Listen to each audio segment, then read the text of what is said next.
Purihin ng Diyos, magandang umaga po sa ating lahat. Handa natin ang sarili sa ating pagbabasa sa Jeremias 1 verse 17 hanggang 19. Sabayan po ninyo ako, tayo magbasa. Sabi dito, magpakatapang ka, humayo ka at sabihin mo sa kanila ang lahat ng inuutos ko. Huwag kang matatakot sa kanila ngayon. Pag hindi ka sumunod sa akin, lalo kang matatakot kung naroon ka na sa kalagitnaan nila. Pakinggan mong mabuti ito, Jeremias. Ang bawat isa sa lupain ito, ang mga hari ng Juda, ang mga pinuno ng mga saserdote, at ang buong bayan ay sasalungat sa iyo. Ngunit gagawin kitang sintibay ng isang muog na naliligid ng mga muog, sintatag ng kaliging bakal o pader ng tanso. Hindi ka nila matatalo sapagkat ako ang mag-iingat sa iyo. Ako si Yahweh ang nagsabi nito. Purihin ang Diyos. Diretso ko na ito. Hallelujah. Salamat po sa oras na ito. Panginoon, salamat sa oras na ito. Nandito kami upang sampahin ka. Thank you, Lord. Maraming salamat na kasama ka namin sa oras na ito. Salamat din sa mga pagising namin sa umaga, na ikaw ang nakasintro sa aming puso, Panginoon. Na patuloy namin tataas na ikaw, Panginoon, ang guide sa Banal Espiritu mo sa aming bawat isa sa amin. Thank you, Lord. Sabi mo sa Bible, dalawa man tatlo magkasama ay ikaw na sa aming kalagitnaan. Kasama ka nga ngayon nga sa amin, Panginoon. Kaya masalamat kami na ang bawat isa ay sasamba sa inyo, lalo na sa Zoom. Panginoon, pagpalain mo sila. Bigyan mo siya kalakasan upang magpakatatag sila, Panginoon, sa gagaya sa sinabi sa Jeremiah, na magpakatatag. Huwag tayo po matakot dahil ito ang pangako ng Diyos sa atin. Kung matatakot tayo, o hindi tayo susunod, lalo po tayo matatakot. Kaya pasalamat ako na sa oras nito, pagpalain mo ang bawat isa, Panginoon. Lalo na sa mga kapitbahay dito, narinig ang iyong mong tinig, ang iyong salita, Panginoon, at naunawaan nila. Sana, Panginoon, kumilos ka, Panginoon, may gagawin ka po sa kanila. Kaya maraming salamat po sa oras nito. Pagpalain mo ang bawat isa, ngayon at magpakailanman, sa pangalan ng Ama at ng Anak at ng Banal ng Espiritu Santo. Lahat magsabi ng Amen. Hallelujah.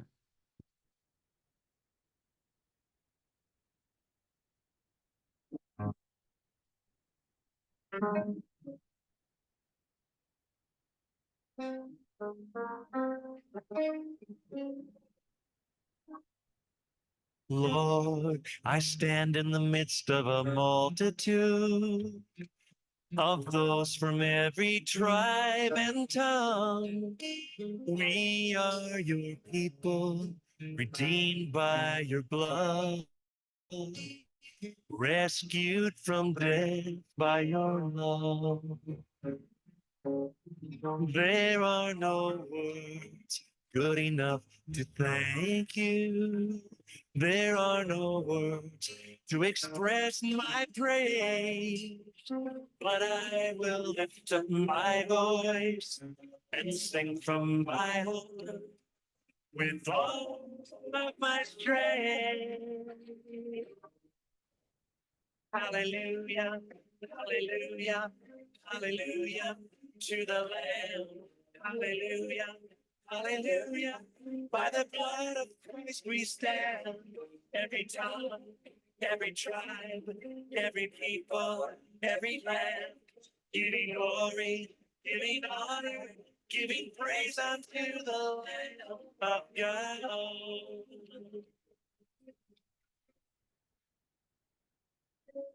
Lord, we stand by grace in your presence, cleansed by the blood. We, your children, called by your name, humbly we bow and we pray. Release your power to work in us and through us till we are changed to be more like you. Then all the nations will see your glory revealed and worship you. Hallelujah, hallelujah, hallelujah to the Lamb. Hallelujah, hallelujah. By the blood of Christ we stand. Every tongue, every tribe, every people, every land, giving glory, giving honor, giving praise unto the Lamb of God. Every knee shall bow. Every tongue confess you are Lord. Hallelujah, hallelujah, hallelujah to the Lamb. Hallelujah, hallelujah. By the blood of Christ we stand. Every tongue, every tribe, every people, every land, giving glory, giving honor, giving praise unto the. Sing it again. Hallelujah, hallelujah, hallelujah to the Lamb. Hallelujah, hallelujah. By the blood of Christ we stand.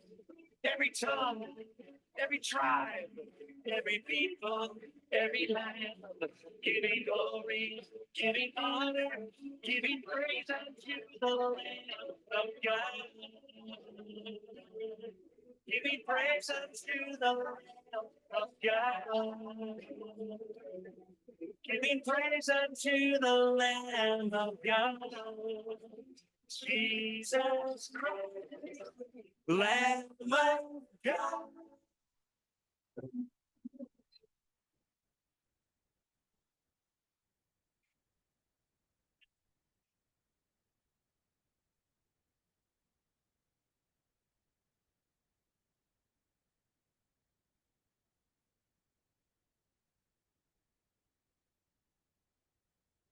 Hallelujah to the Lamb of God. Praise the name of the Lord. Ah, magbabasa ulit ako sa Jeremiah.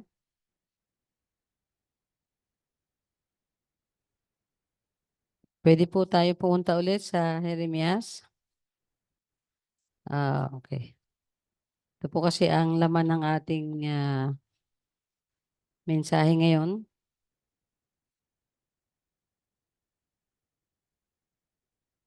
Jeremiah 31.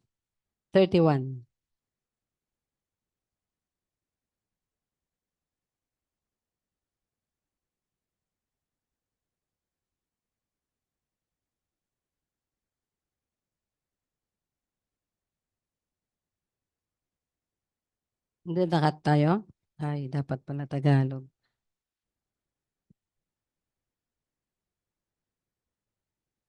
So, ang ating pong pagmuni-munihan ay sa Jeremias. Ito po ay napaloob din sa 5 mahahabang sulat ng propeta. Ang 5 po ay Isaiah, Jeremiah, Lamentations, Ezekiel, Daniel. 5 po yan. Tapos magkakaroon ng minor prophets na 12. Memorize nyo na. Bale, 5 plus 12 is 17 prophets po yun na nagsulat ng prophets. Sana memorize nyo na yun. Yung another 5 na susunod doon, na sermon na natin yun. Nung pa Hosea, Joel, Amos, Obadiah, Micah. Tama ba? Jonah. Obadiah, Jonah. Yan, Jonah. So, yun yung another 5. Tapos susunod doon yung 7 na. So, doon tayo sa 31 ng Jeremiah.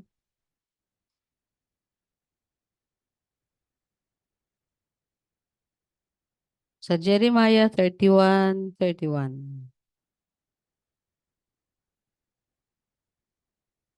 Kung mapapansin nyo, ang pagsabi ng mga pang-future na mga pangyayari ay parang nangyayari at mangyayari o nangyari na at mangyayari pa. No? Parang merong tatlong tenses eh. Present, past, tapos future na mga coming days of the Lord.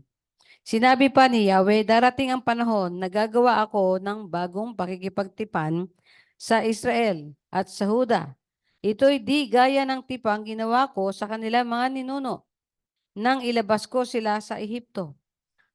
Bagamat sumira sila sa kasunduan namin, nagtiyaga ako sa kanila. Ganito ang gagawin kong tipan sa Israel.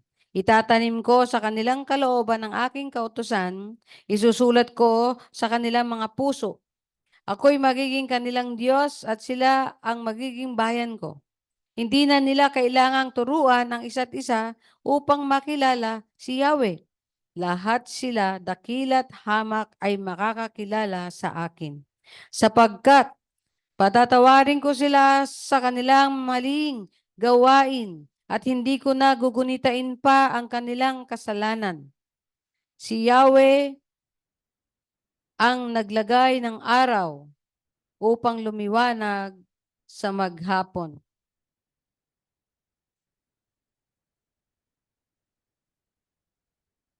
Ang ganda na lang. At ang ng buwan at mga bituin upang tumanglaw sa magdamag. Ang focus lang po natin 31 to 35 na yung New Covenant kung katawagin. No? Ang bagong tipan. So praise the name of the Lord. Hallelujah. God is good. Meron ba tayong ipapagpasalamat ngayon sa Panginoon? Sino magpapasalamat sa Diyos? Para sa Diyos. Ikaw ba, Shani, magpapasalamat ka sa Panginoon? Ayan.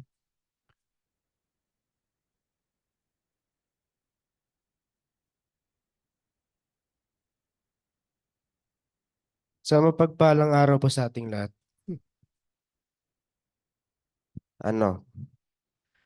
Magpapasalamat lang po ako dahil sa yung sa natapos na exam, yung exam week, which is yung sinasabi nilang Hell Week, kumbaga, sabi nila. Tapos, yun naman, nakaraos naman ako dun sa pag-exam ko. Kaso, may nabagsak akong isang subject, dalawa ata. Sabi ko, babawi ako ng second quarter, which is nag-start na ngayon. Tapos, praise God kasi, nung nakaraang linggo is di ako nakasama. Kasi umattend ako sa school ng RCY. So, tapos, ngayon, nandito na ako sa bahay-sambahan natin at nagsasamba sa Panginoon. Ayun, kaya praise God and thank you God sa pangyayaring iyan. Thank you po.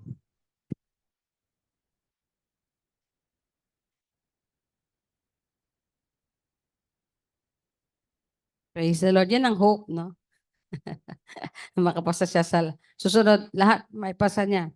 Sabi nung inaanak ko, nag-post siya kasi nag-exam sila, law ang tinukuha niya pag nag-exam siya. Sabi niya, nag-post siya. Sabi niya, Lord, pwede bang ikaw na lang mag-review para sa akin?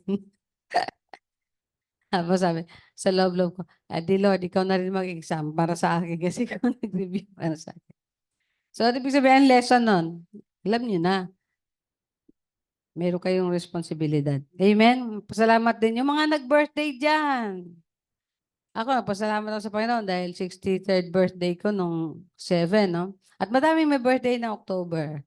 At alam mo naman na masaya tayo dahil ang October, sabi ko nga sa inyo, dyan sinelebrate yung Feast of Trumpet. At ang Feast of Trumpet, nagsisimbolize yan sa rapture sa panahon natin ngayon. Ay pagtunog ng huling trumpeta, ay pagtunog ng huling tunog ng pakakak, sabi nga nila, ay in a twinkle of an eye, pagtingin natin, nakalipad na tayo. Hindi natin uunahan yung mga namatay pa na galing namatay kay Kristo. Sabay-sabay tayo doon. At pagkatapos noon, magkakaroon ng Great Tribulation sa lupa. Pagkatapos ng Great Tribulation, bababa naman tayo kasama si Jesus. Si Jesus bababa kasama tayo. For the last, ikukulong naman. Ikukulong yung hari ng kadiliman at hindi siya makakakilos. Makikita natin dito sa pagbabasa ng mga prophecy Merong hint doon na gano'n ang nangyari. Kaya nga sabi ko sa inyo, ngayon ko lang na-realize na ang ibig sabihin ng Lord of Lords, yung every knee shall bow and every tongue confess that Jesus is Lord. Yun lang yung time na yun, na lahat ng tuhod, luluhod at magsasabi, lahat ng dila magsasabi na si Jesus ay Panginoon. Yun yung moment of truth ng sinasabi na yung pagbaba ng kingdom ni Jesus. So naniniwala pa tayo na bababa pa ulit si Jesus sa mundo para sa ano niya, yung establishment of his kingdom. Kingdom of Jesus Christ, hindi po kingdom of God o kingdom o Church of God, hindi po kingdom of Jesus Christ. So, na siya yung hari. Yan. So, wala nang pastor doon. Wala na po. Yan ang yung sinasabi dito na yung lalagay ng Diyos yung salita niya sa mga puso ng tao. Hindi na kailangan turuan. Kasi ilalagay niya yan. That is the moment. Ngayon, kailangan pa tayong turuan, di po ba? So, sabi niya, pagdating ng araw, kaya when the perfect comes, and that is, at sabi ng mga Baptist, yung perfect ay yung Bible. Ako, hindi ako naniwala yung, ang naiisip ko nga, yung the perfect comes, that is Jesus Christ, the only perfect person. When He comes, no, wala na yung mga giftings. Bakit? Hindi natin kailangan. Kasi nga, si Jesus na yung nagre-reign. Si Jesus na, at yung Holy Spirit na mismo ang nagpapalago sa atin, nagtuturo sa atin. At may mga taong hindi pa na-evangelize, may evangelize sila. Kung hindi man sila ma-evangelize, magpapanggap sila na worshiper. Kaya nga pagdating ulit, at pagkawala ng devil, papakawalan ng devil kasi itatali siya, di ba? For 1,000 years. Pag pinakawalan, lalabas yung tunay nilang kulay. Yan ang tunay naming pinuno at hari. Kakampi sila doon. And the final battle, which is Gog and Magog, yan, dyan sa lugar ng Gog and Magog. Isang ihip lang naman sa kanila. Ba't lalaban pa sila, no? Isang ihip lang naman sila sa kanila ng Jesus. Okay. Bubuli na sila sa dagat-dagatang apoy. At yun, forever and ever. Amen. So, praise the Lord sa mga estudyante. Medyo mababa din yung isa dyan. Disappointed ako. Hindi kasi mga nakaraan, di ba, na hindi bumababa siya ng 85. Kasi umulan-ulan. Na gremlins. Naapektuhan ng ulan. May dalawang mababa. Yung estudyante ni Nonoy, kamusta naman yung mga grades? Sine-check mo ba, no, yung estudyante mo? Dapat talaga, nasa kasi, nasa tutoring ng magulang yan. Pag hindi natututukan ng magulang, medyo mahihirapan talaga ang bata. Anyway, ganyan din naman kami magkakapatid. Lumaki kaming kanya-kanya. Kaya nahirapan din kami mag-schooling pagdating ng high school. Pero college, okay naman. Hindi nyo natatanong, mayroong, summa cum laude, magna cum laude. May magna cum laude, ating kapatid na Karna. Kita mo naman, may magna cum laude siya na anak. Yun yung pangalawa niyang anak. Kaya nga sabi ko mag-ano siya, mag-exam civil service. Nung sinabi niya, hindi, yung sinabi niya magna cum laude yan yung anak niyang babae. Hindi na kailangan ng civil service. Automatic po yun. Automatic po yun. Pasok siya sa lahat ng gusto niyang pasukan sa government. Qualified siya. Eligible siya. Praise the Lord. So, yan ang premyo ng mga magulang na medyo nagtsatsaga sa anak. Okay, so meron pa magpasalamat sa Panginoon, mga nandyan sa kasama natin sa Zoom.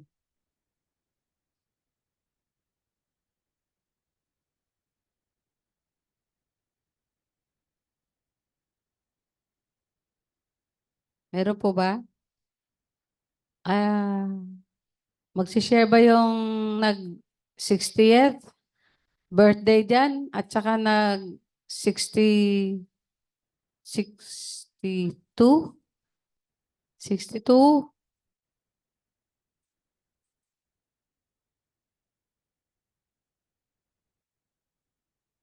61? 61. Ah. mm. Sino? Andyan. Hindi pa siya nag-share. Last week nag-share ka. O, Eliam, mag-share ka. Pasalamat ka sa Panginoon. Kaya mo? Siyempre, kaya. Kaya niyan.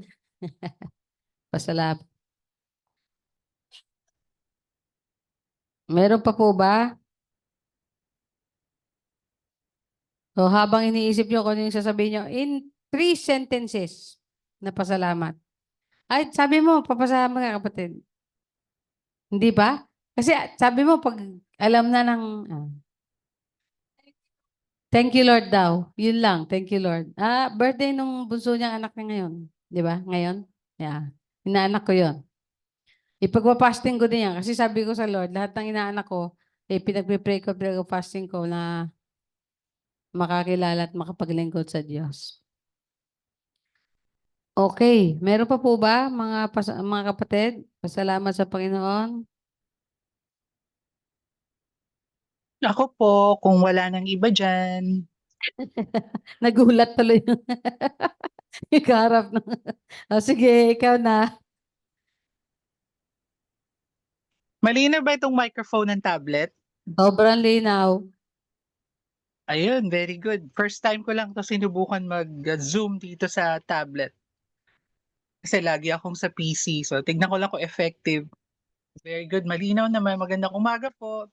So, ang aking i-share ay malaking papasalamat dahil yung kapatid namin yun, si Elia, yung pinag-share ni Ate Beth, 60 years old a few days ago lang at nag-celebrate siya doon sa restaurant. In-invite yung mga relatives, pinsan, mga matagal na hindi nakikita. So, mga bagay na ganyan ay bago sa amin kasi yung mga tumutungtong na ng senior citizen. Ilan na ba ang senior citizen? 7 kaming magkakapatid. So, yung panganay, tapos yan si Ate Beth, Pastora. Ngayon, sumunod na si Elia. So, ikatlong senior citizen. So, meron pang natitirang 4. So, ako kasi yung pang-4, ako yung sumunod kay Elia. So, ako na yung susunod. 2 years na lang. So, nakakanibago kasi hindi natin namamalayan na dumadaan ng panahon, 'di ba? Kasi ang alam natin, bata lang tayo dati, naglalaro. Kayong magkakapatid ay mga bata na inaalagaan ng magulang. Tapos darating yung time na, ayan na, magtatapos na kayo, mag-aasawa, magkakaroon ng kanya-kanyang anak. Naalala ko nung first time na naging mag-isa ako dito sa kwarto kasi lahat sila umalis na. So dati 7 kami dito, masaya kami. Naalala mo yung mga time na harutan, kilitian, maraming away. So sobrang daming away sa amin. Maraming samaan ng loob. Time na nag-iisa lang ako, natutulog ako. Umiyak ako nung mag-isa lang ako kasi kaalis na lang ni Alex kasi ang natira sa kwarto na to ay si Alex at ako. So dalawa na lang. Pero nung siya ay nag-asawa na rin at kailangan na umalis, tumira siya doon sa bahay ng babae. Ako na lang mag-isa. So nakakanibago, ang lungkot-lungkot nung time na mag-isa ka na lang. Pero ang maganda doon, iko-comfort ka ng Lord, hindi ka mananatili sa kalungkutan. Hanggang nasanay na lang din ako ng mag-isa dito. At dahil nga, kung si Eva at Adan, sabi, di ba, hindi maganda na nag-iisa ang tao. Binigyan niya ng regalo si Adan. Si Eva ang ibinigay para katuang, katulong, para magkasama sila. So, binigyan din ako ng regalo ng Lord. Hindi ko inaasahan. Binigyan ako ng isang anak. Kaya dumating si Darl sa buhay ko. Anak siya ng best of, hindi close friend, hindi man best friend, si Rhea, na ngayon ay patay na. At iniwan niya sa akin yung kanyang sanggol. Kaya ako na nagpalaki kay Darl. Bagong panganak pa lang si Darl noon. Hanggang ngayon, kasama ko siya. Pero kada taon, kada buwan dumadaan, ng panahon na inaalagaan ko siya, sobrang nagpapasalamat ako kasi naging siya ang ilaw, kumbaga the light of my life, the apple of my eyes. Merong mga bagay na nagpapasaya sa tao, di ba? Ako nung time na dumating siya, Yun yung time na sobrang depressed ako, gusto ko nang mamatay at talagang nagbe-beg ako, nagmamakaawa ako ng Panginoon, kunin mo na ako, parang tapos na, ayoko na. Pero bigla na lang may kumatok sa gate at dumating nga yung nanay niya at si Darl. Dala yung sanggol. At nung nahulog ang loob ko kay Darl, dahil ako ang nag-aalaga araw-araw, tinuring ko na siyang anak. Lumaki, alam ko na nung time na yon sinabi ng Lord na huwag kang malungkot, bibigyan kita ng joy o regalo. So, simula noon hanggang ngayon, masasabi kong ang pinakamaliligayang araw ko ay kapiling ko si Darl. At ngayon, mayroon na siyang girlfriend, malapit na yung time na magiging kakaroon na siya ng sariling pamilya. At lagi kong naobserbahan na maraming magulang ang naiiwanan ulit mag-isa kapag ang lahat ng anak nila ay meron ng mga asawa at anak. At nakakaligtaan na o dahil sa dami ng problema rin siguro, kanya-kanyang struggle o hanap buhay, talagang nawawalan na ng panahon sa magulang at mag-iisa na lang ulit yung magulang. Tulad ng lola ko, yung mami ng daddy ko. Mag-isa lang siya doon at halos magmakaawa siya para lang dalawin. Ganun din yung lola ko sa mother side, si nanay. Ganun din, sabi niya pinagpapasapasahan na lang ako, parang naikwento niya sa akin na ayaw nila sa akin. Parang ganon, dahil lahat sila busy. So parang napaka-saklap ang buhay ng mga magulang matapos na magpalaki, ay maiiwanan at halos hindi na mabibigyan ng panahon. So yun ang mga iniisip ko naman na ngayon, 'di ba? So paiba-ibang chapter ng buhay, paiba-ibang stage. Pero dapat lagi tayong handa at sa bawat chapter, bagong dating ng buhay, lagi lang tayo sa Panginoon babalik kapag tayo ay malungkot, kapag tayo ay may pangangailangan, pag tayo ay may kulang. Kahapon dinalaw ko si Tita Ellie, alam ko na sobrang nagtatampo siya kasi halos di na nga namin nadadalaw. Pati mga anak niya, andiyan lang sa tabi ng bahay niya, pero hindi naman niya nararamdaman yung, alam mo na, kung ano yung hinahanap ng matanda. Kasi yung matanda parang nagpapalipas na lang ng oras, parang sobrang bored. Parang gusto nila lagi silang dinadala or sabi nga ng iba, masyadong nagiging maramdamin, masyadong nagiging KSP. So, pag nagsasalita sa akin, napapadaan ako sa bahay niya at nakatingin siya. Parang makikita mo sa mata niya na hindi ka na dumadaan dito, ganyan, ganyan, ganyan. Mga tipong gano'n. So, naalala ko lang yung verse na i-share ko na sinasabi sa Psalm 90:12 na teach us to number our days that we may apply our hearts unto wisdom. So sa Tagalog, matuto tayong bilangin ang ating araw para magkaroon tayo ng puso na may pangunawa. Ang para sa akin, ibig sabihin nun, kasi tumatanda na tayo, tumatanda na ako. Ang dami ko natututunan bilang matanda kasi dati naka-mindset ka lang sa bata, di ba? Ang dami talaga na pinagpapasalamat ko dahil una na yung pagkakasakit. Dati hindi ko yung naunawaan pag naririnig mo sa matatanda, nag-uusap sila, masakit yung ganito ko, magkasikit yung ganyan ko, hirap akong bumangon. Parang natatawa ka nung bata ka. Pero ngayon nandun ka na, ngayon, gets na gets mo na, unawang-unawa mo na kung ano yung nararamdaman ng mga matatanda. Lalo na yung katulad ko, malala ang nangyari sa akin na hindi na bedridden for life until death, sabi ng doktor. Yun yung napakalala nung nangyari sa akin. Diba? Bawal umupo, bawal tumayo.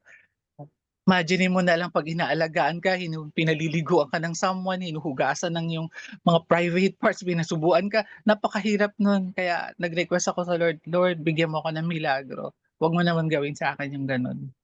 Kaya binigay naman niya, kaya nakakaupat, nakakatayo ako. So, let's thank God and matuto tayong bilangin ang ating mga natitira at nalalabing araw. Ipagpasalamat natin dahil sa mga bagay na natututunan natin sa bagong chapter ng buhay natin.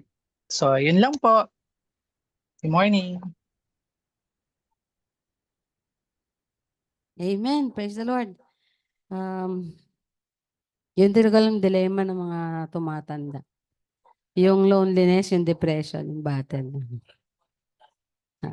Pero, ang Pilipino, although basically yung Pilipino, ginagawa na lang katatawanan yung ano, di ba? Yung minsan yung pagtanda. Kaya ginagawa lang comedy yan eh. Pag sinabing, kunyari Lolo, kamusta po?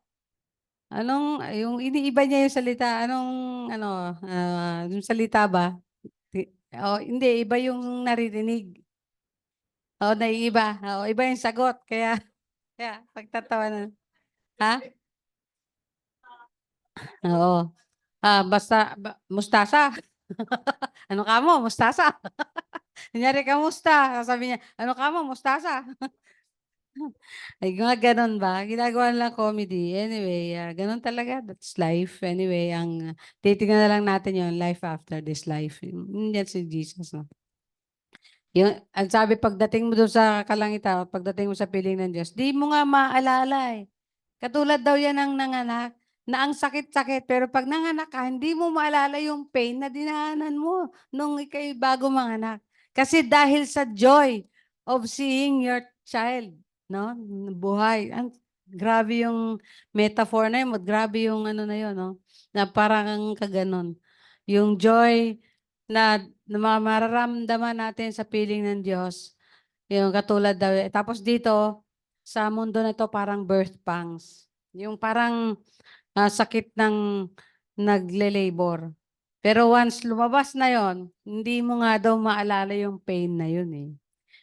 Pero, ewan ko, actually, madami akong nakikita nga pag nagbuntis, hindi na niya maalala. Pero pag nagbuntis ulit, doon dumarating, naalala niya na. Minsan na pag manganak ulit siya, naku, bumabalik. O, nagkakaroon ng... pero pagka naranasan mo, minsan yung expectation mo, iba. Kasi iba-iba rin talaga. Minsan masailan manganak. Minsan naman parang, nanganak na pala ako. Parang wala lang. Minsan naman, yun nga, yung first. Yung first time, lagi parang, lagi kang anticipative ka. Baka masakit, baka di ko kaya, baka mamatay ko, baka kadigdig. Yan. Anyway, that is, kung i-compare mo dun sa sinasabi ng Bible na, katulad yan ng pagka nandun na tayo sa heaven, yung lahat ng hirap na yon cannot be compared. Sabi nga ni Pablo, cannot be compared to the glory that awaits us in heaven. Praise the name of the Lord. Hallelujah. So, panoorin lang natin yung, kasi sa Jeremiah, medyo maganda. Panoorin lang natin yung summary.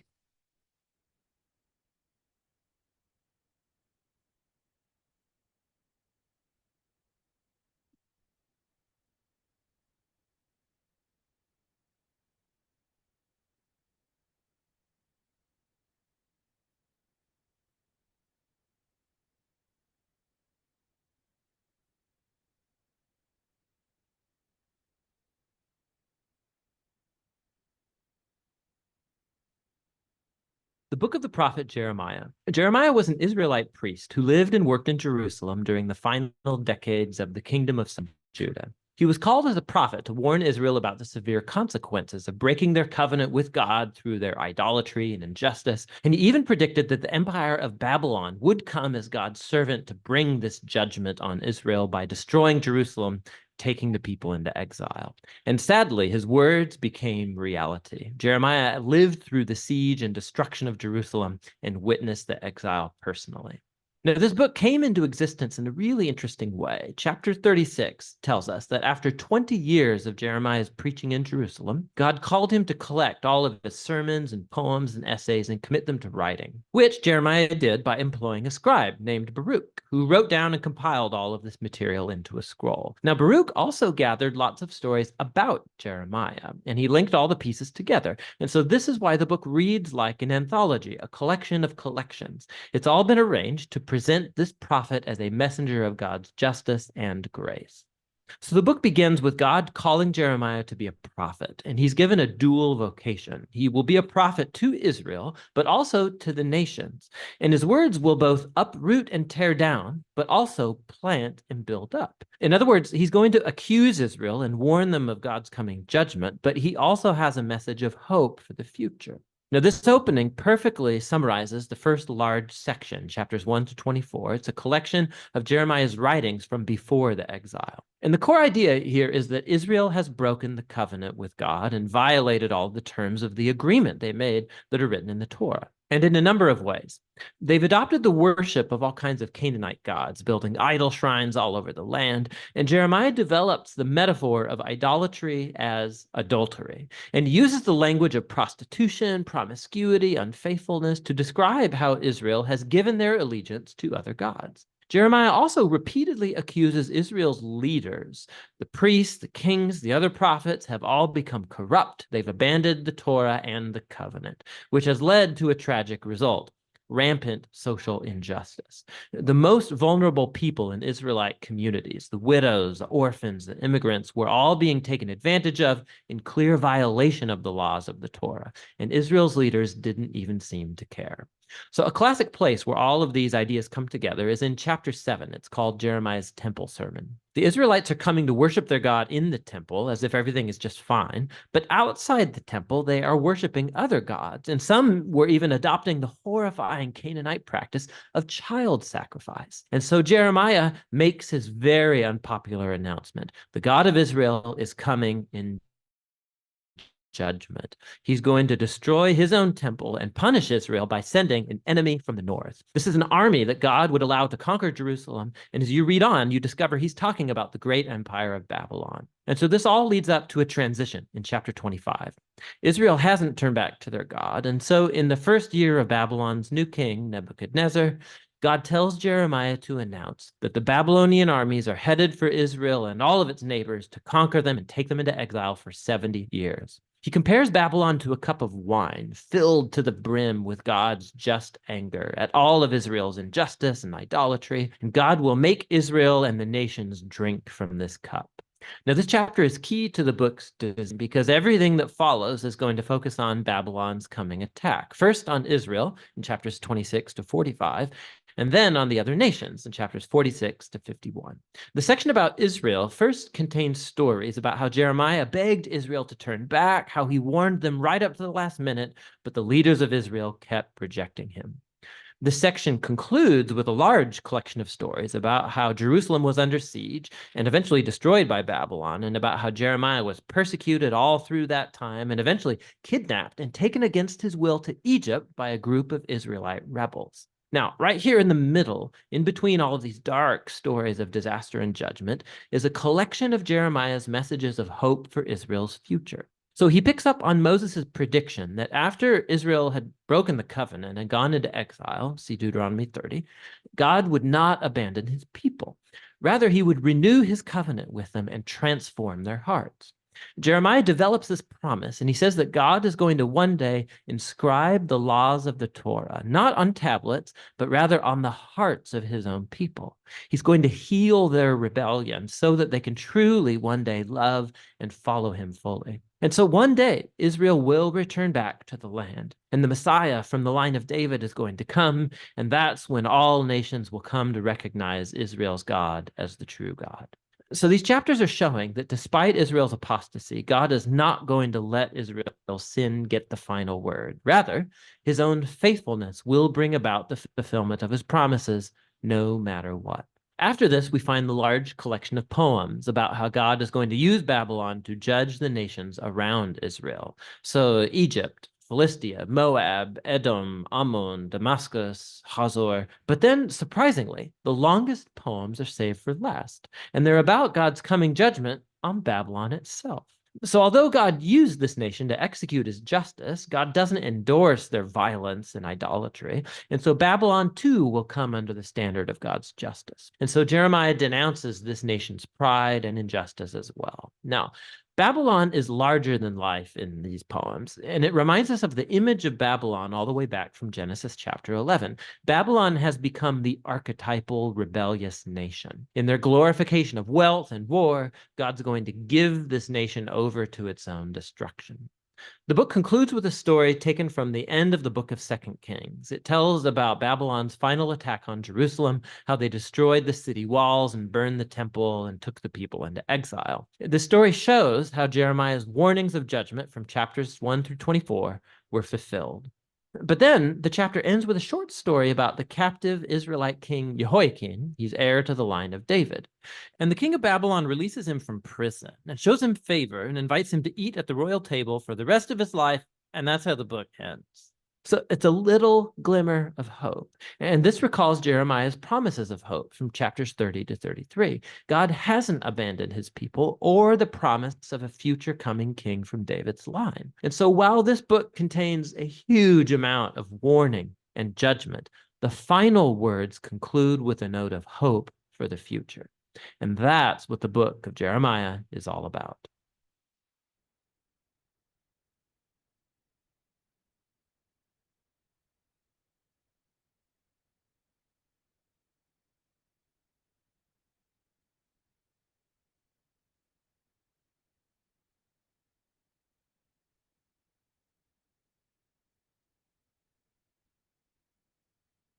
Yan, praise the Lord. Hallelujah. Ang ganda ng Bible project na yan, no? In parang comics type. Maintindihan mo yung buong libro. Pag titingnan mo yung Jeremiah, napakahirap intindihin kung iisipin mo. Pero doon sa ginawa niya yon, yung Jeremiah na yan, ay kapahayagan o ginamit ng Diyos si Jeremiah mula daw pagkabata. Tinawag na siya mula nung bago pa siya ipanganak, no? Tinawag na siya para siya yung gagamitin ng Panginoon para ipahayag yung gagawin ng Diyos na kaparusahan sa Israel dahil sa kanyang katigasan ng ulo. Siya talaga ang specific na nag-prophesy na 70 years kayong aalipinin ulit. So itong bagay na to na hindi talaga matanggap ng mga Israelita noong time na yon kasi alam naman nila kung paano yung mga ninuno nila ay inalipin ng 360 days, 360 years, no? At kung sabi niya kung aalipinin ulit kami, sabi nila siguro kahit mamatay na lang kami dito sa tinubuang lupa. Pero sabi ng Diyos, talagang mamatay kayo pag hindi kayo sumunod sa akin. No? Pero kung ibig sabihin, kung inalipin sila ng Babylonia, grace pa yun ng Lord kasi hindi sila pinatay. Pero kung mananatili sila doon sa bayan nila, mamamatay sila. Kasi hindi lang yung Babylonia kalaban nila, andiyan Ehipto. Andiyan dami sa paligid na inaano sila. Kapag ikaw ay nasimulang napagtatalo, talagang tatalunin ka na lahat ng tao sa paligid mo. Kasi wala ka lang noon wala ka lang moral, wala ka lang talagang gagapiin ka, dadaigin ka. Anyway, yun yung pinaka main doon. Pero sabi nga doon sa bandang huli ng libro, sabi niya, pero sa kabila noon, yung promise ni Lord sa Israel, hindi niya ito malilimutan. Talagang tutuparin at tutuparin nila ngayon na sa bandang huli, meron pa ding Israel na mananatili. Kahit na ilang beses binatbat ng giyera, meron pa ring Israel na mananatili para sabihin sa lahat ng tao na merong Diyos. Katulad na sinasabi niya na yung Diyos ng Israel, siya yung nag-iisang Diyos at siya ang Diyos. Praise the Lord. So tayo manalangin. Hallelujah. We honor you, Father in heaven. Salamat, Panginoon, na sa aming sa glimpse ng aming pagtingin o pag-browse o pakunti-kunting pag-aaral ng Jeremias na to o ng mga propeta, ay nagkaroon kami talaga ng magandang focus. No? Kung saan kasi yun ang talagang gusto mong pag-focusan namin. Yung pinaka-message ng writings ni Prophet Jeremiah. At nawa, Panginoon, ay patuloy itong tumimo. Pagkamat aminin ko, alam ko na hindi lahat ng naririnig namin ay natatandaan namin. Pero ang panalangin ko, Panginoon, ito ay matutunan namin, O Diyos. At pwede naman namin balik-balikan kung sakasakaling gusto namin ulit alalahanin. Thank you for your word, O God. Thank you for the faithfulness of your word.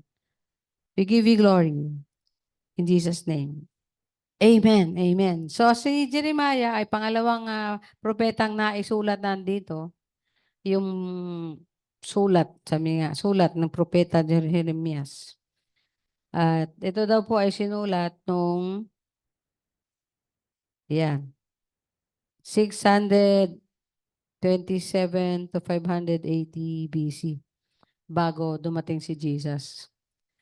Actually, nagkaroon ng silence. Wala nang nagsusulat, wala nang nagsasabi ng gagawin ng Diyos ito. Wala na. Naubos ang lahat ng sasabihin ng Diyos.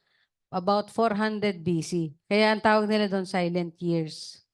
Matagal talagang nanahimik na ang Diyos kasi nasabi niya na lahat ng sermon. Sino ba yung nagsasabi mga anak dyan na paulit-ulit si mama, paulit-ulit si papa, paulit-ulit si kuya, si ate, yung sermon, di ba, ulit-ulit, di ba? Hanggang sa bigla na lang, stop. Ay, wala na ako naririnig na sermon, bakit kaya? Ano? Kasi lahat ng sasabihin niya, nasabi niya na, ganyan yung Diyos. Sinermonan sa mga propeta, pero dumating yung pagkakataon. Alam niyo ba kung ilan ang prophets lahat? O yung writings ng prophets, di ba?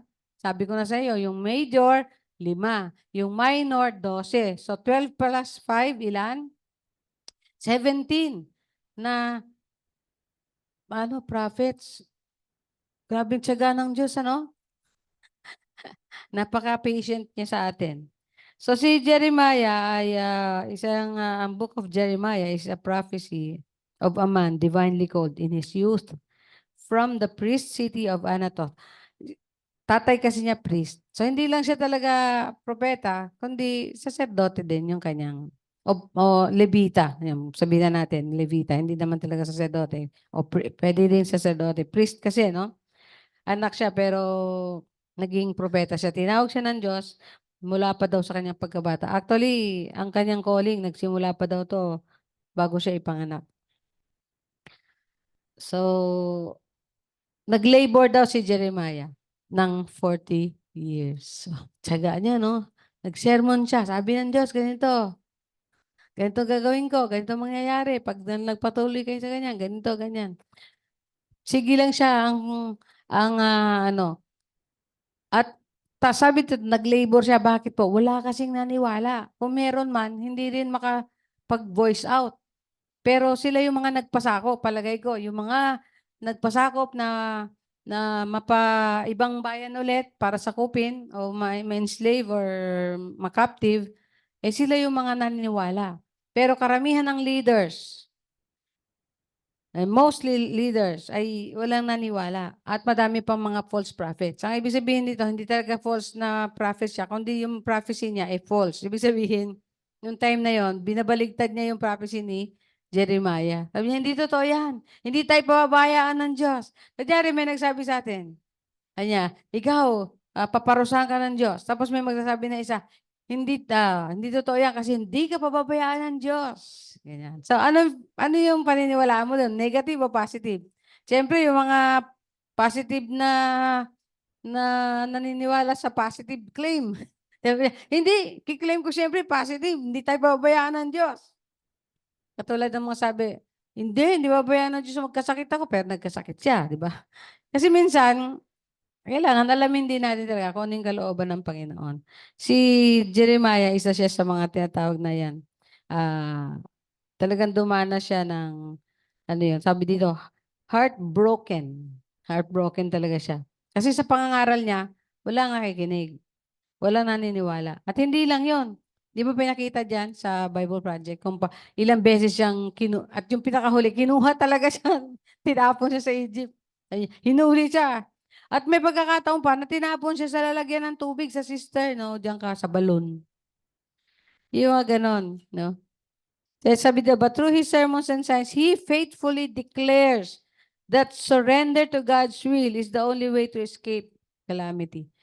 Talagang faithful siya. Hindi siya yung sugar coating. Alam niyo ibig sabihin ng sugar coating? Yung pinapatamis yung mapait na sasabihin. Kunyari, may sasabihin ako kay Donoy na sinusugarcoat ko. Sabihin ko, bubulahin ko muna. O, Noy, guwapo ka ngayon kaya lang hindi ka mukhang naligo. Mga ganon. Mapait. No? Unang matamis muna, pero mas biglang pait, Pero hindi talaga, ang sugar coating, yung hindi mo talaga sinasabi. Dahil kung ano yung sinasabi mo sa loob-loob mo. Anyway, parang nagbobola. No? Pero dito, ayaw niya mambola. Gusto niya maging straightforward siya. Yung sinabi ng Diyos, sinabi ng Diyos. Ano yung sinabi ng Diyos? Kailangan lang tayo magpasakop sa kanyang kalooban.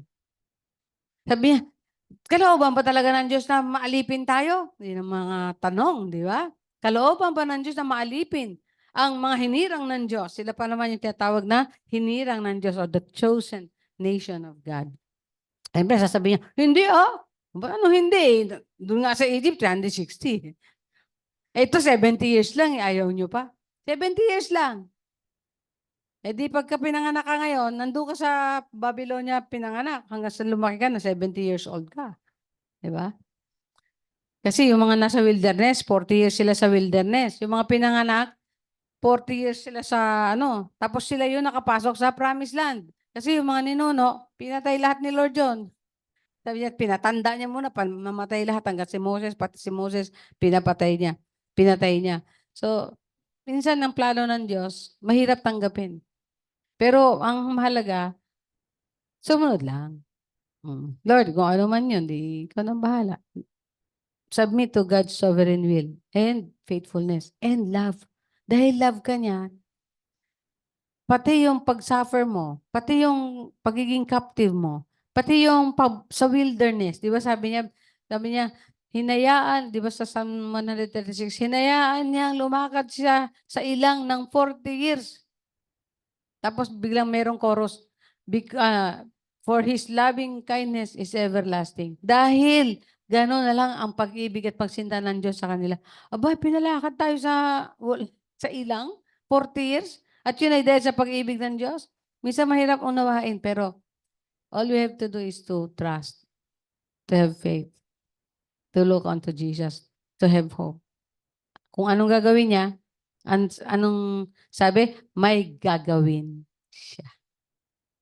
At maganda yung sinabi niya doon sa yung mga bagay na inihanda ng Diyos sa atin, hindi pa narinig ng tenga o hindi pa nakita ng mata. Yan yung mga bagay na inihanda ng Diyos para sa mga nananampalataya, para sa mga umiibig sa Kanya. Mahirap din yun, di ba? Ang salitang Jeremiah sa Hebrew ay Yirmeyahu. Ang ibig sabihin daw, Yahweh throws. Tinapon. Ano ba yun? Tinapon ng ni Yahweh. Pero ang ibig sabihin daw nun ay it may effectively mean Yahweh establishes, appoints, or sends. Maaari daw ang ibig sabihin niya, si Yahweh ang talagang nagtatalaga at nagpapadala. Yan. Si Yahweh ang nagbato. Parang gano'n. Eh. Ang literal meaning, Yahweh. So siya yung nagbigay. Kaya nga sabi ni Job, siya yung nagbigay, siya din pwedeng kumuha. Purihin ng Diyos. Tapos sabi niya sa bandang huli, kahit patayin ako ng Diyos, magtiwala pa rin ako sa Kanya, kay Yahweh. Diba? Sabi niya, sapagkat ang aming tagapagligtas ay buhay. Our Redeemer lives. So ito si apat na hari din na napaglingkuran niya katulad ni Jeremiah, ni Isaiah, no? Pero ito si Jeremiah, yung pinakahuli, yun na yung time na talagang anuhin na sila sa kopin ng Babylonia. At kahit nga yung isa sa yung pinakahuling mabuting hari daw, yun na napaglingkuran niya, napatay yun, no? Sa Ehipto, na defeat ng mga Egyptian. Tapos yung Egyptian, dinaig ng Babylonia, kaya yung Babylonia, na-captive yung Israel. Hindi sila nabalik sa Egypt. Tapos na yung panahon ng Egypt. Babylonia naman. Pero sa bandang huli, sabi niya, ang Babylonia lang ay ginamit lang. Kung hindi siya gagamitin ng Diyos, wala siyang pwedeng gawin laban sa Israel. Hello? Hanggat hindi ginagamit ng Diyos, hanggat hindi inaalaw ng Lord, wala naman pwedeng gawin sa atin ang ating kaaway. Wala. Inalaw ng Lord for a purpose. At kung ano man yun, sa bandang dulo, makikita mo. Ito, ang Babylonia, sa kanyang cruelty, sa kanyang pagiging, ano ba yung ugaling gano'n na cruel, no? Yung malupit na ugali. Ginamit sila ng Diyos para parusahan ang Israel. And later on, parusahan yung lahat ng lumaban at kumukontra at papahirap sa Israel. And sa bandang huli, ano sabi? Siya mismo, paparusahan din siya. Ginamit siya, pero later on, siya din mismo parusahan ng Diyos. Hindi dahil sa ginawa niya sa Israel. Hindi, dahil talagang kailangan lang talaga siya parusahan dahil sa kanyang cruelty. No? Hindi siya ginantihan ng Diyos. Hindi binalik. Hindi, kundi talagang, sabi doon, paparusahan din siya. Later on, sa bandang huli, may parusa din para sa kanya. Bakit? Ang kasalanan mo, kasalanan mo. Hindi yung pwedeng, hindi, kasi madadamay siya sa kasalanan ni ano, hindi po. Dinidil ni Lord ang bawat isang tao personally. Ganon din ang nation. Dinidil ni Lord ang mga nation personally. Hindi damay-damay, hindi. Although may pagkakataon na dadamay, pero hindi yun ang plano niya. Ang talagang dealings niya because God is a just God, dahil siya ay matuwid na Diyos, dinidil niya kung ano yung nararapat para sa iyo. So makita natin dito si Jeremiah ay totoo naman na siya ay nabuhay. At ang merong siyang writer, ang writer niya ay si Baruch. Yun yung inscribe. Kaya nung huli, yung unang nagawa niya, sinunog to. Pero ang ginawa niya, pinasulat niya ulit. Tapos yung bandang huli daw ay dinagdag na lang ni Baruch. Na ang tawag dito ay medyo may konting kwento na yung si Baruch, hindi na si Jeremiah. Kaya kung mapapansin natin sa New Testament, lagi siyang kino-quote, no? Tingnan nga natin sa Matthew 2:17, sample lang po to. Hindi natin na itatake lahat. Matthew 2:17. Para makita natin na itong isa sa mga libro talaga na canon na to, canon book na to, panahon ng mga Israelita. Ibig sabihin, ino-honor na nila ito as the book of God or God's word. Kaya lagi sila nakakapag-quote, no? Nung tinatawag na Tanakh, yung Torah, Nevi'im, and nalilimutan ko yung Hebrew word na yun eh. Yung sa tatlong ano ng ang mga libro ng Hebreo. Dito, meron akong Hebrew ano dito eh.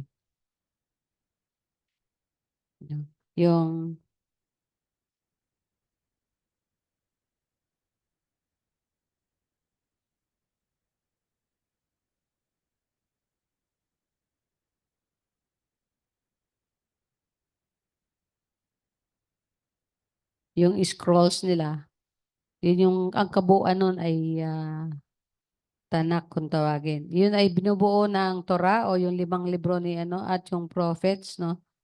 At yung historical book. Yan. Yung prophets kasama din doon. Ang tawag dito ay Nevi'im. Yan. Yung Tanakh N is for Nevi'im or prophets. Ngayon daw mga prophets. Pero may mga ibang stories na kasinama doon sa Nevi'im. So 3 classification lang yon. No? At yung K is Ketubim. Kung di ako nagkakamali, meron din yung yun yung historical books. Kasama, yung iba kasama din yung mga prophets, yung poetry. So, libro na ito. Nung mabuhay si Jesus, libro na ito at ino-honor na nila ito. Kaya kung titignan natin, kino-quote na ito madalas ng mga New Testament people o New Testament faithful o yung mga chosen o yung mga characters. Sabi dito sa Matthew 2:17, ang sabi niya, sa gayoy natupad ang sinabi ni Propeta Jeremias. No? Kita mo, aliuda dyan, quoted siya. Ano yung kinote doon? Narinig sa Rama ang malakas na panaghoy. Tinatangisan ni Raquel ang kanyang mga anak. Hindi siya maaliw sa tindi ng kalungkutan dahil sa pagkamatay nila. No? Kinote niya yun from Jeremiah.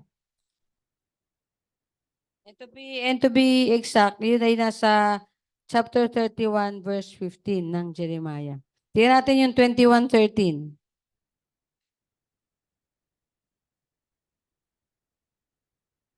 Matthew 21:13. So, ito, sabi dito ay yan. Sabi dito, sinabi niya, nasa saad sa kasulatan. Ayan, di ba? Writings. Ibig sabihin, talagang makikita mo yung Old Testament, it was already a book accepted by the Jews. Kaya yung New Testament, di pwedeng matanggal yan. Mas nauna pang nakanon yan kaysa sa New Testament. At yung New Testament, yan ay pinaka-interpretation, minsan, ang tawag dito, yung katuparan, no? Yung ng Old Testament. So sabi dito, 13. Sinabi niya, nasasaad sa kasulatan, ang aking bahay ay tatawaging bahay panalanginan. Ngunit ginawa ninyong pugad ng mga magnanakaw. Alam niyo na kung bakit kinote yun ni Jesus. At yung pala, ay galing pala yun sa Jeremiah. No? Tama ba? 21, sorry. Oo, tama ba? 21:13. Matthew 21:13. Tama. Ang aking bahay ay tatawaging bahay panalanginan. Yan. Baka iba yung nabasa mo. Ano ba yan? 21:13 yan? 13:13? Tapos yung, tignan natin dito sa Roma na. Mas maganda sa Roma. Yung Jeremiah 31:33, kinote din yan ni Pablo sa Roma 11:27. So, kabisado nila yung Jeremiah, ha? Basahin niyo yung Jeremias at madami tayong matututunan diyan. Roma, yung mga bata, magtingin ng Bible. Romans 11:27.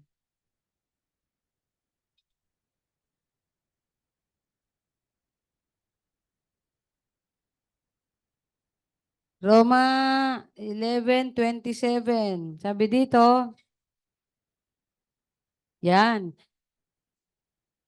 Ito ang magiging tipan ko sa kanila pag inalis ko na ang kanilang mga kasalanan. Yan yung mga mamaya, yan ang message natin after this na mga pahapyaw lang na pagpapatungkol ng mga New Testament sa Jeremiah. And Hebrews 8. Ito ang pinakamaganda. Hebrews 8. Yan. Verse 8. Nakaka-follow ba yung ating mga kasama sa Zoom? 8. Hebreo 8:8 hanggang 13. Sabi dito, darating ang mga araw na ako'y makikipagtipan ng panibago sa bayang Israel. Yan pala ang sinabi niya sa Jeremiah. At ang tinutukol niya dan ay ang covenant ni Jesus, the blood of Jesus, the blood of the covenant. No, sabi dito, darating ang mga araw na ako'y makikipagtipan ng panibago sa bayang Israel at sa angkan ng Huda, hindi tulad ng pakikipagtipan ko sa kanilang mga ninuno nang akayin ko sila mula sa Ehipto. Hindi sila naging tapat sa pakikipagtipan sa akin, kaya't sila'y pinabayaan ko. Ito ang aking magiging tipan sa bayang Israel. Pagdating ng mga araw na iyon, itatanim ko sa kanilang isip ang aking mga utos at iuukit ko ang mga ito sa kanilang puso. Ako ang magiging Diyos nila at sila namay magiging bayan ko. Hindi na kailanganing ituro ni numan sa kanyang kababayan o sabihin sa kanyang kapatid, kilalanin mo ang Panginoon sapagkat ako'y kikilalanin nilang lahat mula sa pinakaaba hanggang sa pinakadakila. Sapagkat ipapatawad ko sa kanila ang kanilang mga kasalanan at lilimutin ko na ang kanilang mga kasamaan. Nang sabihin ng Diyos ang tungkol sa bagong tipan, pinawalan niya ng bisa ang una at anumang nawawalan ng bisa at naluluma ay malapit nang mawala. Ang lumang tipan at saka yung bagong tipan, iisa yung result. Ano isa yung result? Ang Diyos ang magiging Diyos nila at sila ay magiging bayan ng Diyos. Yun ang result. Pero yung una, ang qualification, sundin mo ang kautusan. Pero yung ang new covenant ay nagmumula sa puso. Yung isa, nagmula sa mga letra. Pero yung new covenant sa puso na iniukit sa magitan ng banal na espiritu. At nangyayari yon kapag ang isang tao ay nanampalataya kay Kristo. Kaya nga ang tatak o yung tinatawag na zeal or sasabihin natin siguro yung papatibay. Yung ratification, yung pagpapatibay ng tipanan ay ang dugo ni Kristo na itinatak sa bawat pusong nanampalataya sa Kanya. Praise the Lord. Kaya mas madali na sa panahon natin ngayon. Hindi katulad nun. Sabi ni Pastor, ilan daw yung commandments na dapat sundin? Sabi ni Pastor Arnold, 600 lang sinabi di ba? More than 600. Pero ano sabi ko sa inyo? Sa Rome, pinag-aralan natin yung Book of Romans. More than 1,000 yun. Kalahati, do's, kalahati, don'ts. Ano ibig sabihin? Yung kalahati nun, 500 to 600, do this, do that, do this, do that. Yung kalahati nun, don't do this, don't do that, don't do this, don't do that. Kaya do's and don'ts yun. Baka nabasa lang niya, tungkol sa do's. Nawala yung don't. Yung donut. Donut ba? Sabi doon, pag magpatayo ka ng bahay, kita yung isa sa mga kautusan, pag magpatayo ka ng bahay, kailangan merong tanawan, yung kung tawagin, parapet eh. So, parapet ba? Parapet. Pero, ano yung pwede mong puntahan? Yung rooftop. Kailangan rooftop. Hindi yung buong na ganyan. Nung nauso yung mga ano-ano sa yung mga toning-toning, kailangan patusok. Di ba, Nabena? Sabi doon, kailangan yung bahay mo patusok para papasok ka ng magandang na positive vibes or mga kaswertihan. Katulad yan ng ng pyramid. Sabi nila pyramid. May power daw yun eh. Sabi sa Bible, kailangan ganun, flat, para mapupuntahan mo sa ibabaw. Kailangan mayroon kang tanawan doon sa ibabaw. So, mayroong rooftop. Oo. Sa do's and don'ts yun. Ngayon, bahala ka na kung anong gusto mo itsura ng bahay mo. Basta puso mo, maayos kay Kristo. Hello? Importante daw, may pinto ang bahay. Kasi kung hindi, doon ka sa ibabaw dadaan, tapos titibagin mo pa para makapasok. Kasi yung pilay na pinasok yung roofing kay Jesus. Nagulat si Jesus, nangangaral, bigla may bumaba, inusus sa Kaya, inuukit na pala. Bigla may inusus sa. Pagalingin niyo po. Ganun ba? Sige, tumayo ka na. Bay, walang kaabog-abog. Sabi ni Jesus, tumayo ka. Kasalanan mo, pinatawad na. Binuhat niya yung katre niya, Tumayo. Ang galing, ano? Sabi ng nagkwento kay Matthew. Matthew ba yun? Sabi niya, nakita niyang ni Kristo yung pananampalataya ng kanyang mga kaibigan. Sino nananampalataya kay Jesus na siya'y tinubos na? Ni Kristo sa krus ng Kalbaryo. Yun lang po. Sa inyo na po yung kapatawaran. Sa inyo na po yung package. Magdi-deliver po libre ng package. Ano yung package? Walang shipping fee. Yung package ng eternal life, buhay na walang hanggan. Nasa iyo na po. Binigay na ng Diyos sa atin. Nung ibinigay niya si Kristo at hinayaan niya mabayaran ang ating mga kasalanan sa krus ng Kalbaryo. Praise the name of the Lord. Hallelujah. Wag na tayong pahabain. Gusto ko sanang yung New Covenant. 5 minutes na lang. Yung New Covenant, bago ko sabihin yung si Kristo ng Jeremias, gusto kong i-share sa inyo briefly yung New Covenant. Sa yung New Covenant po, yun daw po ay panglima at huli sa tinatawag na pakikipagtipan ng Diyos sa tao. It is the last of the theocratic covenants pertaining to the rule of God. At mayroon pong 4 na provision ng covenant na yan, o tipanan na yan, o agreement na yan. 4 lang, mga kapatid. Pag gumagawa po kami ng compromise agreement, minsan ang dami pang ang dami pang idinadagdag pagka hindi nasiyahan yung dalawang parties na nagkakasundo. Pero ito, simple lang po to. Four provisions. Ang una po, sa tipanan ng Diyos na iyan at ng tao, kapag nanampalataya siya sa Diyos, mayroon siyang regeneration. Mayroon siyang pagbabago na mangyayari sa buhay niya, sa puso niya, sa kaisipan niya, sa kaluluwa at espiritu niya. Pero sabi nga ni Pastor na ating bisita, ang naborn again, yung espiritu. Totoo ba yun? Kasi yung katawan, di talaga katawan. Kasi kasi yan sold into corruption. Hindi naman talaga naligtas, no? Pero hindi ako naniwala na espiritu yung naborn again. Kasi yung espiritu, yun yung ipinanganak ng Diyos sa atin. Yun nga yung bagong kapanganakan na espiritu na nakadikit ng kaluluwa natin. Yan. So yung kaluluwa, dapat sumusunod sa espiritu. Pero parang iniisip ko rin yun yung espiritu na born again. Pero yung kaluluwa, hindi ba na born again?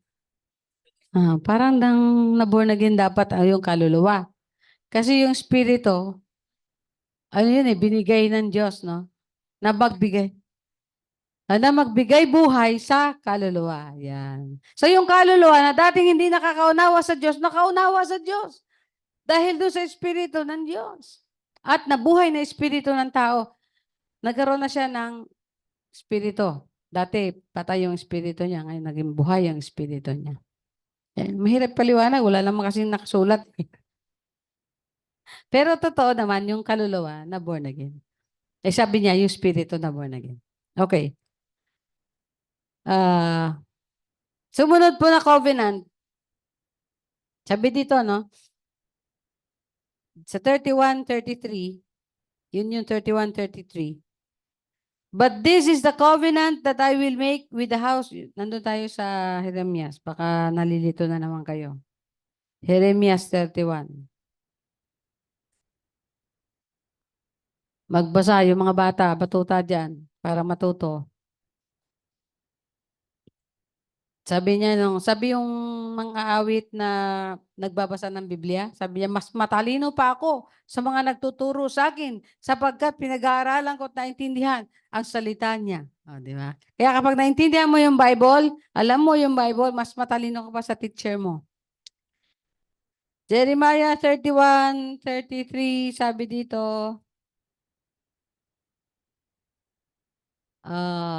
ganito ang gagawin kong tipan sa Israel. Itatanim ko sa kanilang kalooban ang aking kautusan. Isusulat ko sa kanilang mga puso. Ako'y magiging kanilang Diyos at sila ang magiging bayan ko.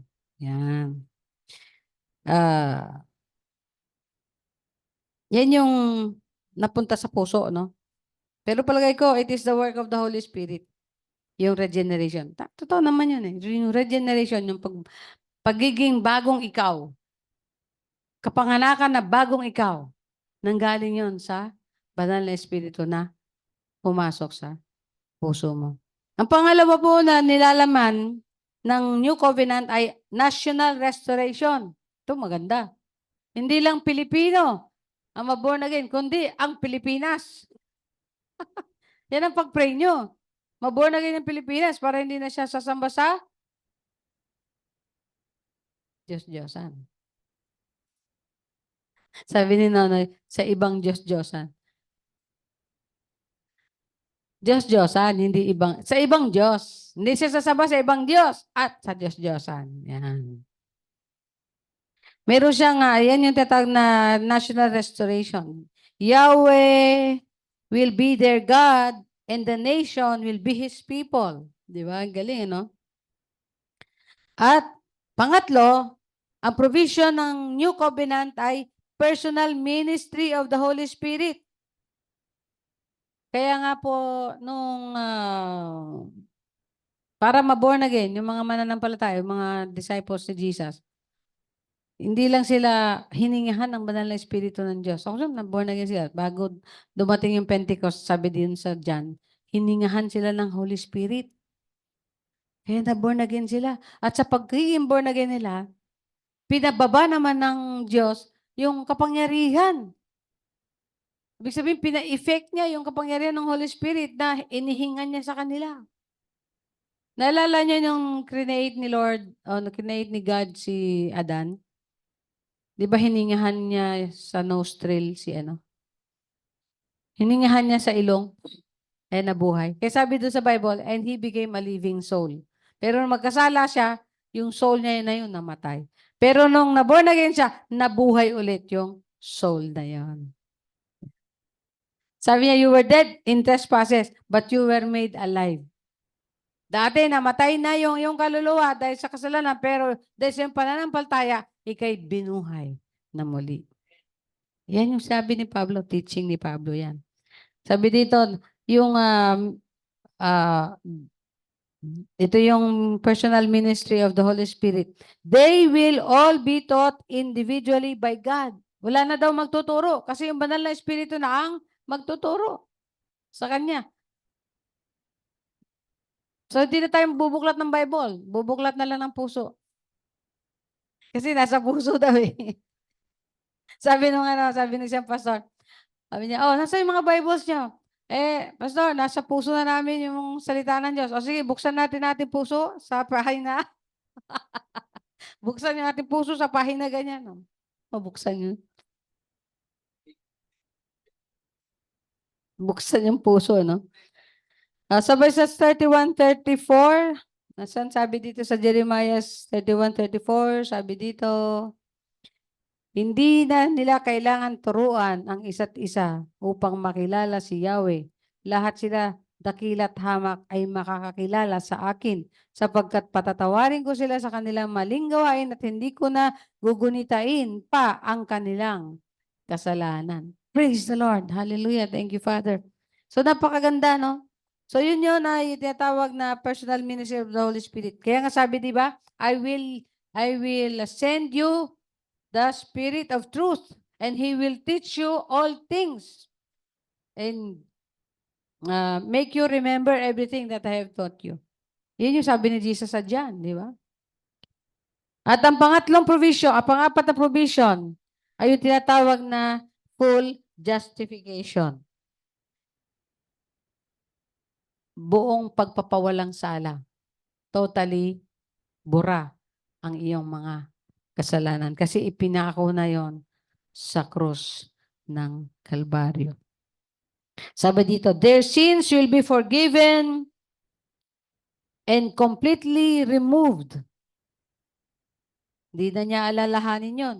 The new covenant is made sure by the blood that Jesus shed on the Calvary's cross. No?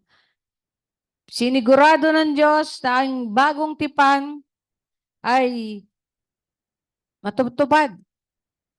Merong effect and power over everyone who will have faith in the Lord. Sa magitan ng dugo ni Kristo na ibinubo o ibinuhos o tumulo sa krus ng Kalbaryo. It is the guarantee, sabi diyan, the blood which guarantees to Israel its new covenant also provides for the forgiveness of sins for the believers who comprise the church.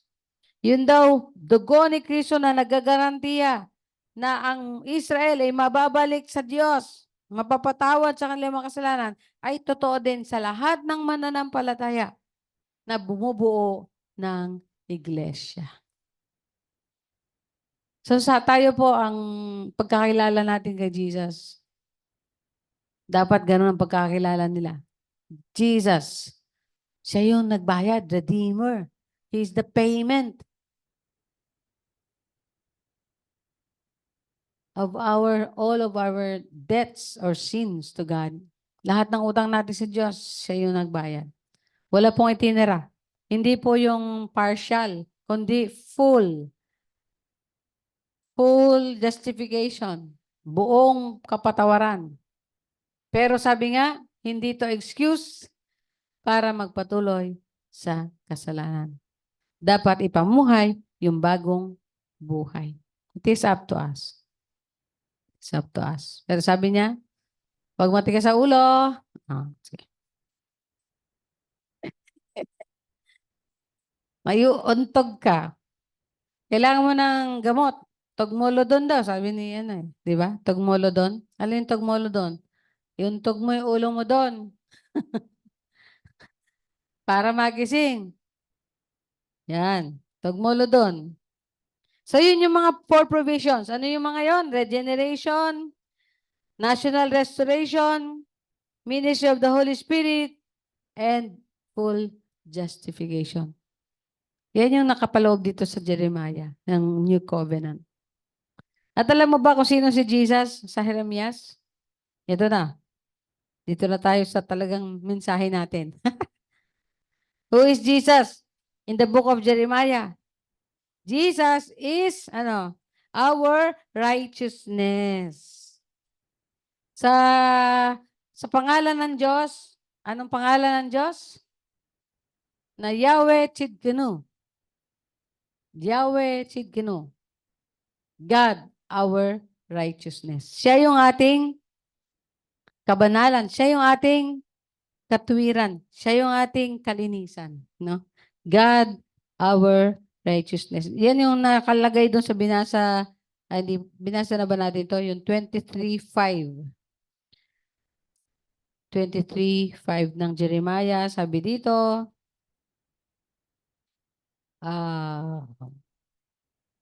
sa 4 natin simulan. Ay, Tagalog. Tagalogin. Dahil tayo mga Pilipino, dapat Tagalog ang ating sinasalita. Ha? 23. Simulan natin sa 4. Sabi dito,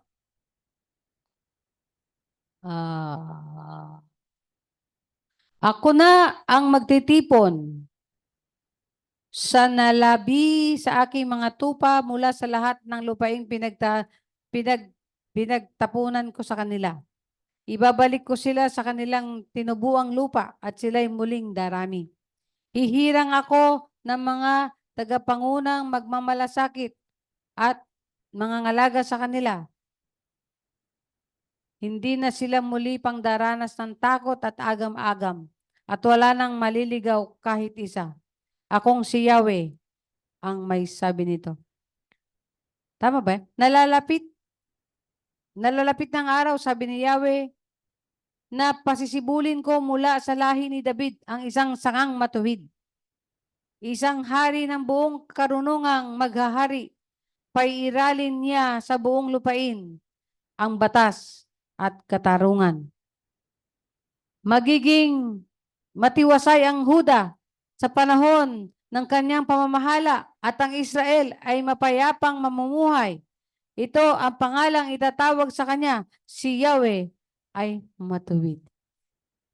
O si Yahweh ay ang katwiran. Praise the name of the Lord.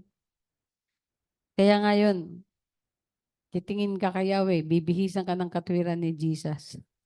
Look unto God. Look unto Jesus. Jesus is our righteousness. Jesus is our holiness. Jesus is our cleanliness. No? Sa atin, patuloy, kahit wala pa tayong perfection eh. Hindi pa tayo napupunta doon sa perfect Pero syempre, hindi naman din daw yon excuse. Total, pinatawad ako, pwede ko itong patayin. Mamaya sasabihin ko, nagre-repent ko.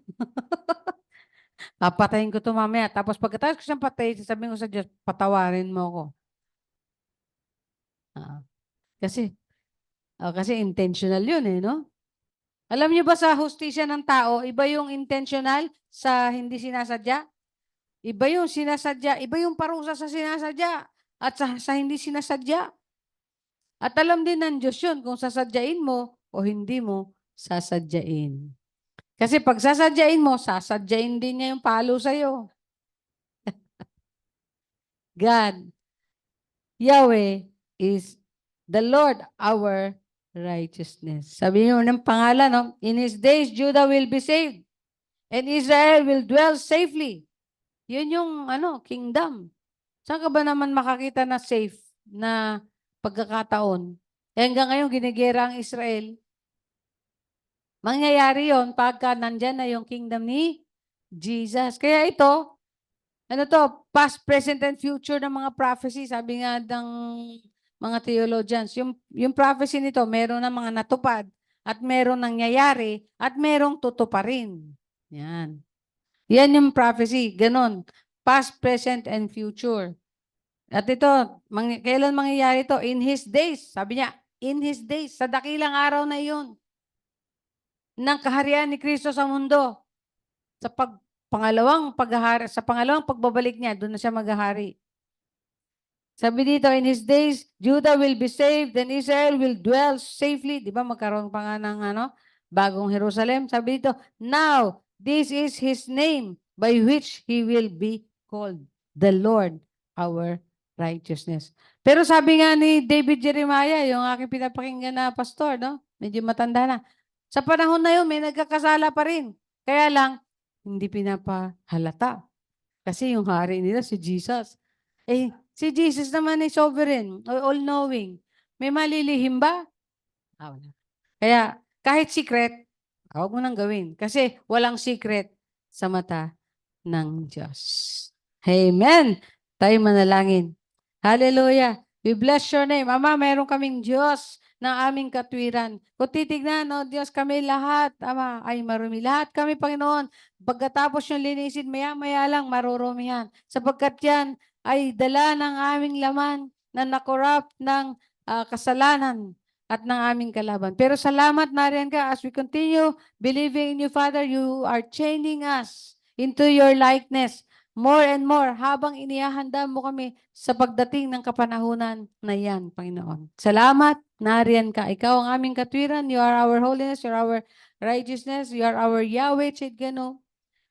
Glory, glory to God. Ibihis mo nga sa amin, Panginoon, ang katwiran mo na yan, Ama. Sambay ng pangalan mo, Diyos. Salamat. Sa libro ng Jeremias, nawa bawat isa ay patuloy na mag-aral ng salita mo, Panginoon, upang lalo kaming malinang ng mga ito. At pagdating mo, kami na ay maging mga lantay na ginto sa harapan ninyo. Purihin, sabayin pangalan mo, sa pangalan ni Jesus. Amen. Amen. Praise the Lord. Hallelujah. Magandang umaga.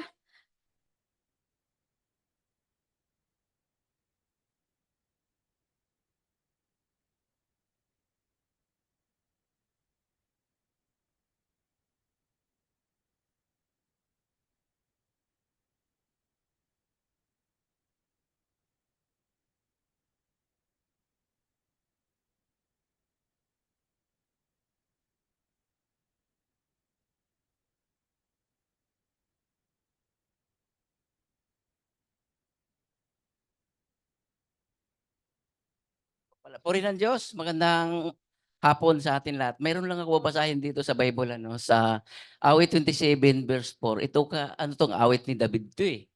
So sabi dito, isang bagay lamang ang aking mithiin. Isang bagay itong kay Yahweh hiniling. Ang ako'y lumagi sa banal na templo upang magkagandahan niya'y mamasdan ko at yaong patnubay niya ay matatamo. Ito naghandog si David sa templo ng Diyos. Walang iba kung masabi dito kundi ipaghandog na lang ito. Purihin tayo manalangin. Purihin ka, Ama. Salamat sa oras na ito na ikaw, Diyos, na makapangyarihan sa lahat. Panginoon, salamat sa pagbibigay mo, pagpapala sa amin. Thank you, Lord. Maraming salamat na ito'y ibabalik namin. Ibibigay niyo sa amin siksikliglig at umaapaw. Maraming salamat po. Pagpalain mo ang bawat anak mo, Panginoon. Pagpalain mo ang bawat kamay may nagmamahal sa inyo, Panginoon. Salamat sa mga trabaho. Wala, Panginoon. Ikaw ang nagpapatnubay sa ngalan ng Ama, Anak, at Espiritu Santo, ngayon at magpakailanman, siya nawa. Purihin ang Diyos.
Praise the Lord. Hallelujah. Tayo po ba ay nagkapagbigay na sa ating Panginoon?